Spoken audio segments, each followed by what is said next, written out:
ScouterStan. Want to talk about all of the times that we hear leave a legacy and what that really means.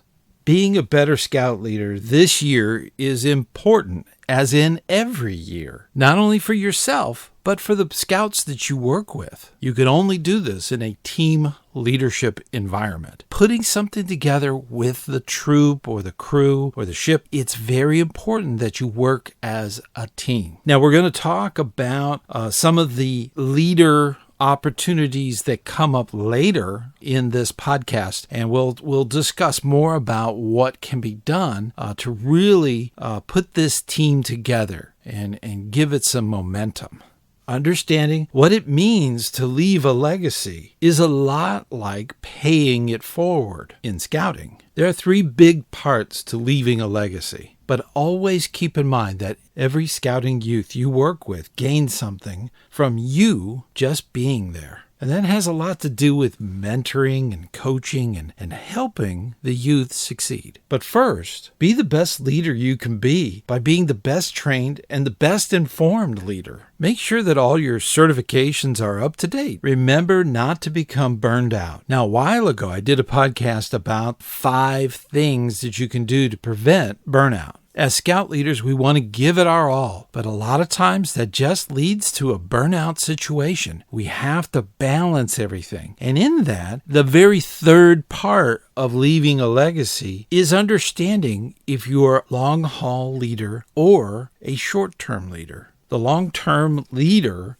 is looking at the long game, generations of scouts that they're helping. This is admirable, but you have to have the dedication to do it. Short-term leaders are really working with their own youth within scouting. Totally fine. There's nothing wrong with that. They just are going to be working their way to the exit. So make sure that you have certain goals in mind that you want to progress with and that you want to help other scouts with, so that when that day comes and you're retiring from scouting, it can happen with no regrets. Now, in scouting, we do a lot of stuff for the youth. Most of the stuff that we talk about, we work on, is for the youth. We need to think a little bit about us as scout leaders. Are our needs being met? Are our concerns being addressed? That's the real key. It's very difficult to dedicate time to scouting if it's not appreciated. It's one of those things that it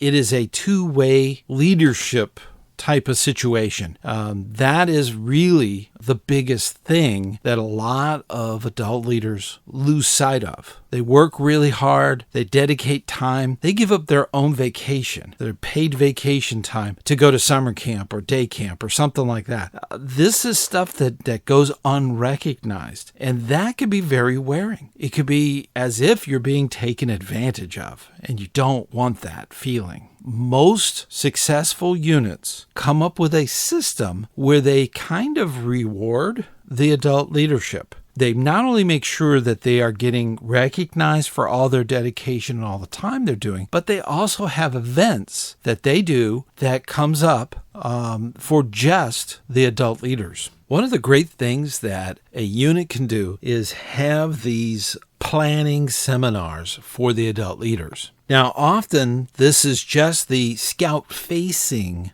part of scouting. That is not a good mix. We need to get more involved with the parents and backstage. A lot of the times that scout-facing, scoutmasters, cubmasters, den leaders, assistant scoutmasters, those are scout-facing. And a lot of times they are excluded from a lot of the backstage stuff, whether it be troop committee, pack committee, treasury, all of those things. All the adults that make up a unit should be part of a planning seminar, and also get parents involved. That is a great way to start recruiting, because they see where something is needed and they can jump in and help. Now, some of the best units out there do this 4 times a year. The first one in the spring is what I call a unit leaders summit. This is usually during the day, like 10 a.m. to 2 p.m. And it's a time for you to talk about the schedule of the coming year. What summer camp you're going to, what day camp you're doing. Those are very important things for different units. You also need to talk about upcoming challenges to the leadership. Is there going to be a vacancy soon in a critical position? That is something that needs to be addressed. So this is kind of a serious meeting. And what's neat about it, you will start to see a lot of getting along as a team. And that's the key. You want that fellowship to develop as a team. The next big one is kind of fun. I call it the summer camp survival party. This is a party. It's in the summer. It's right after you come back from day camp or summer camp or some adventure or something like that. It depends on your unit. And it's really a time to get together and just have a laugh, talk about the stories that came up, something interesting that happened. Keep it light. It could be a potluck. It could be anything, as far as a party. But keep it light. Don't make it too serious. This is a way for adults and parents to address issues in a light situation and develop even more of that fellowship as a team. The next one in the fall is critical. And that's really when you start to recruit. I call it a recruiting retreat. Now, this can be done as a camp out, okay? It could also be done as a one-day thing. But it's really a way to get together and talk about the upcoming recruitment. And recruitment is not just schools. We're talking little leagues. We're talking other places where youth meet. Say it's a center, a youth center. That's a wonderful place. Also, think about all the churches that have schools, and maybe they would be willing to be a way of recruiting. Recruiting should be year-round. We've talked about it. But this is a chance in the fall to really concentrate on helping scouts join scouting. And when you do that, you're really helping the adults. You're talking directly to the parents. They are the ones that come in. They're the ones that you need to work with. They're the ones you need to have all this paperwork for. Okay? You got to have your schedules and all that stuff. That's really what they are looking for. A lot of times this turns into sort of a brainstorming event. It's really amazing how it can go. Having snacks around, that always helps. And it is just one of those things that a lot of leaders need to do. Now, when winter comes around, I call it the Christmas Leaders Party, okay? That is so important.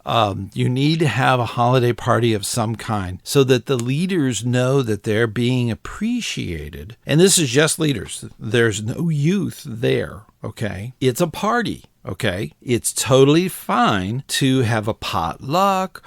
You could even make that into a camp out. You could do it at someone's home. It is all up to you. But the neat thing is that you get together and you really talk about the year that happened. That's the important part. And that is a wonderful way for fellowship during the time of the holidays to really talk about all of the fellowship that the team has given to the unit. And the unit will do better. Always do better if it works as a cohesive group of adult leaders can do just about anything. It's amazing what they can do. And the work that they put in for their youth is astounding. The success of their youth, the ones that are going to move on from Cub Scouts into a troop, the ones in a troop that might go into a crew, that's a possibility. So these are things that they can do. And it's amazing to me, all the work that adults like ourselves voluntarily put ourselves through. And we need to recognize that. We need to make sure that adults don't think for a second that they're being taken for granted. We want them to be appreciated, and we do appreciate them. We just need to let them know. So, and that's really the key to leaving a legacy, making sure that your team works together. That fellowship is so important. You got to have that. And that's true for the youth as much as it is for the adults. We're going to have other episodes about that. Keep up that good work. That is amazing, all the stuff that you're doing. And I truly do appreciate it. And like always, I will see you on the trail.